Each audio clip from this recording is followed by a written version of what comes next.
Hello again, friends. Welcome to Gamecock Central Radio. Emerson Phillips joined by Chris Clark for a preview of tomorrow's South Carolina-East Carolina game, the home opener for 2016 Gamecock football and the first home game of the Will Muschamp era. Chris, welcome in. Thanks for having me, Emerson. All right, so we're expecting a rowdy crowd tomorrow, Chris. The 4 o'clock kickoff is ideal for fans, people able to get to the stadium with ease and get home by a reasonable hour. That's been a talking point this week on Gamecock Central Radio. I think the 4 o'clock kick is ideal, and the Gamecocks need a win, Chris, coming off a loss to Mississippi State last week where the Gamecocks were physically dominated in the first half. A lot of questions. Who's going to start at quarterback? Muschamp did not answer that question this week during his press conference. No, he didn't, and I think that's going to be maybe for a while the way it plays out, but I think it really depends on how it goes this weekend, to be honest. I think the expectation that I'm carrying into this game, and probably many others, is I think Brandon McElwain's going to start. Now, is there concrete information for that? Not right now.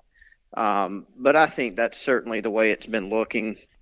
McElwain gave USC a spark each of the first 2 games. Now, it was Perry Orth that came in against Vanderbilt and helped lead the comeback.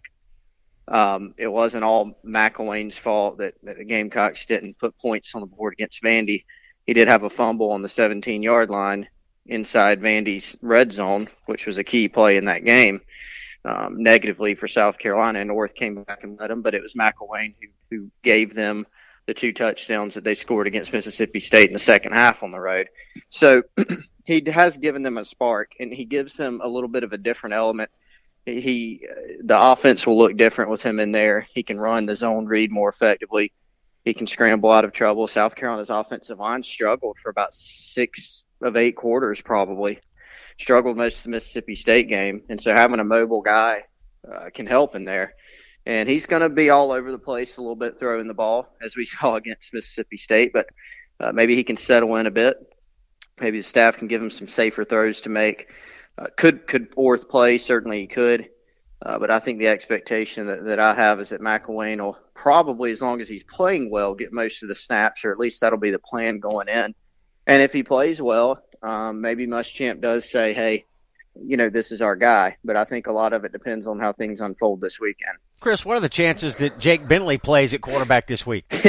That's been probably one of the most popular questions in the land of the Gamecocks lately. And the answer I've had to give, which is unfortunate, is I just don't know. All indications are that McElwain and Orth are still the top 2 guys. Of course, the season's still young, 2 games heading into the 3rd. Those are the only 2 guys that have played. And right now appears to be the focal points, but they're still repping 3. They still give Bentley some reps in practice, including with the first team at times.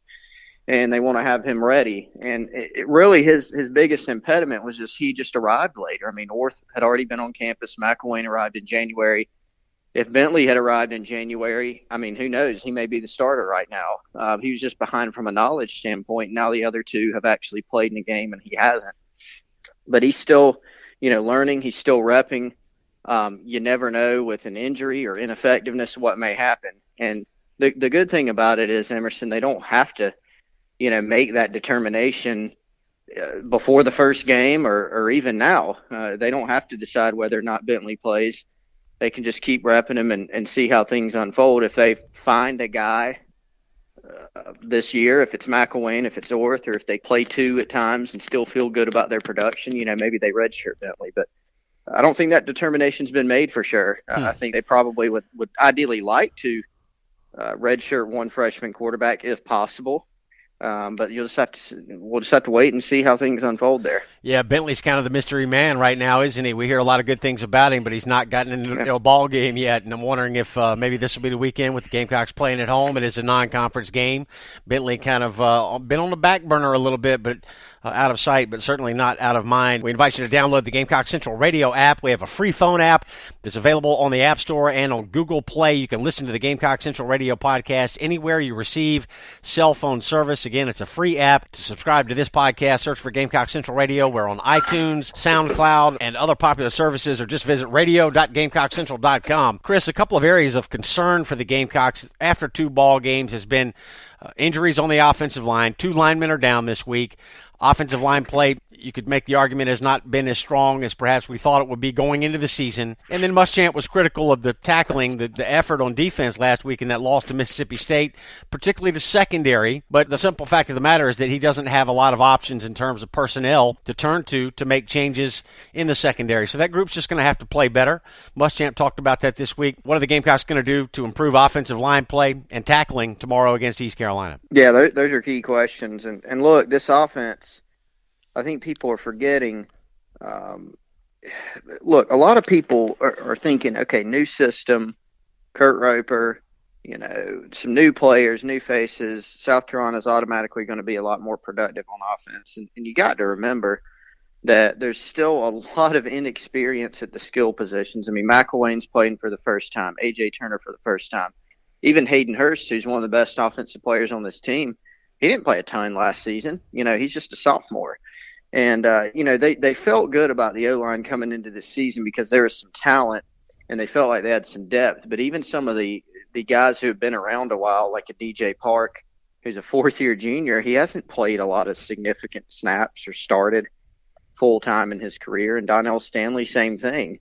And so now they've been dealt this blow where they're missing two starters because Stanley started the year at right guard as a starter against Vandy and got rolled up on in that game. And then we saw Blake Camper, who actually started against Mississippi State. He went down in that game. And so now you're down two guys who, have started two games. And, you can put DJ Park in there. It's a good thing for South Carolina that they felt like they had some other guys that could play, but that deals a blow to your depth.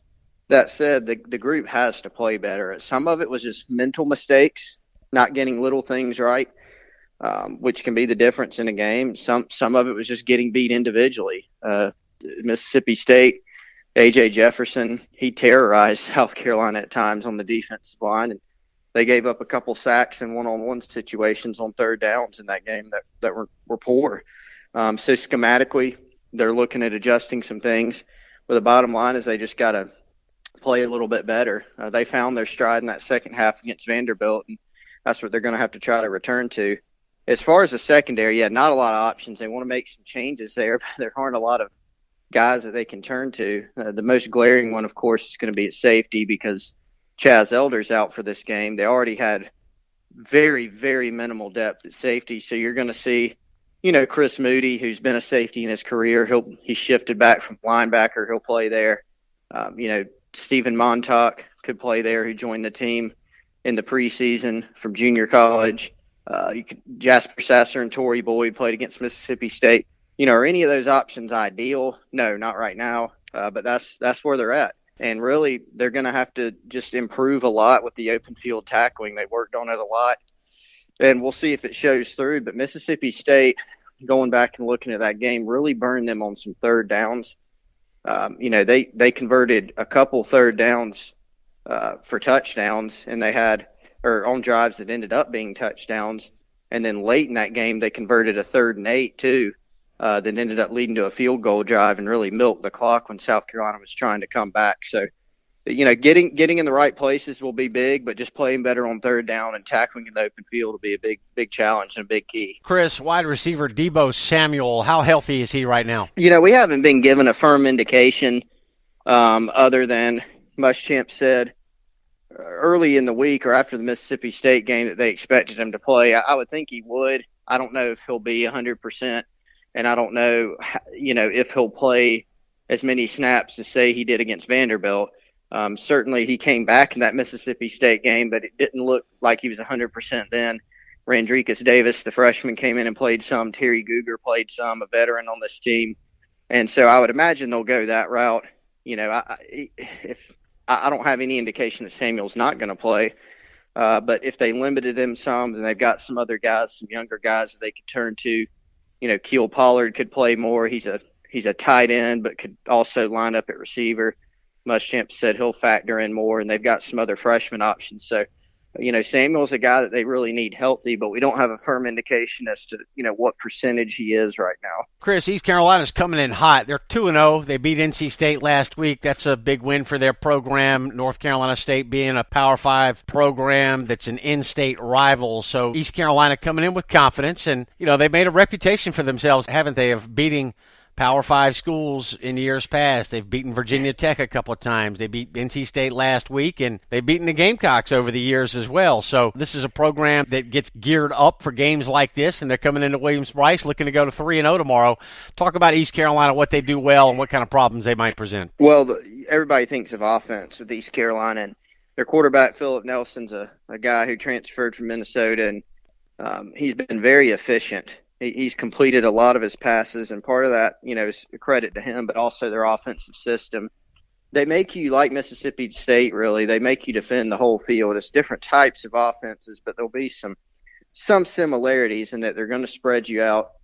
They can run the ball up the middle. They can run it on the perimeter. They can throw it downfield. They can throw horizontally to the sideline, short routes, crossing patterns.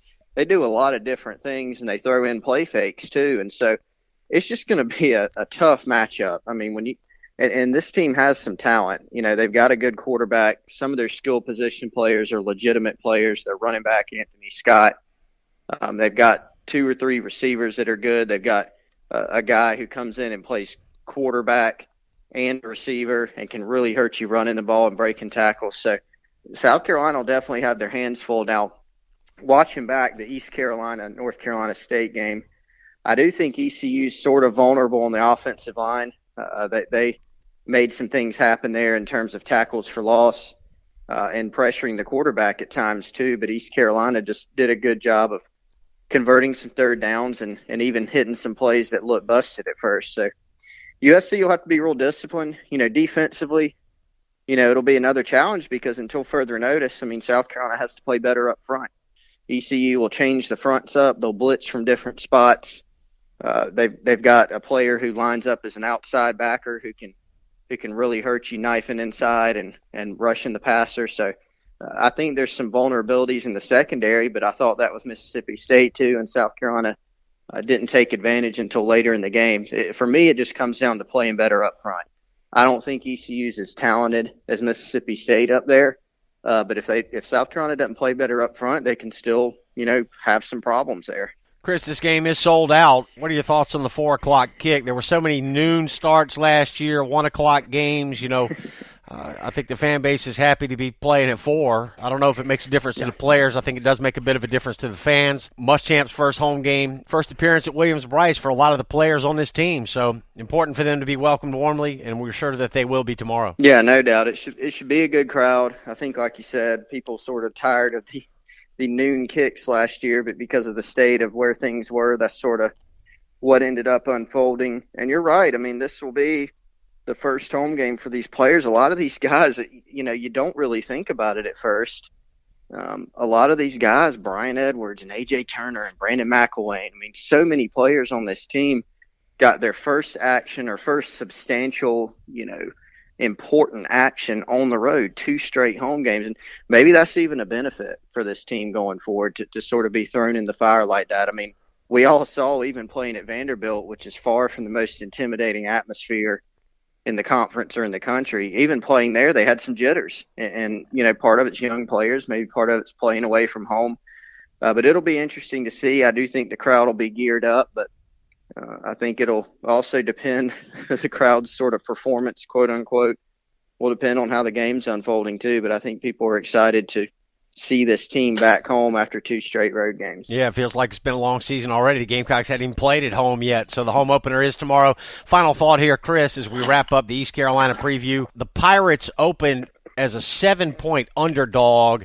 The betting public has been on East Carolina this week. That line has dropped to about 3.5 points. I looked this morning, and the Gamecocks are favored by 3.5. So early action on the Pirates, Chris. Yeah, and that makes sense.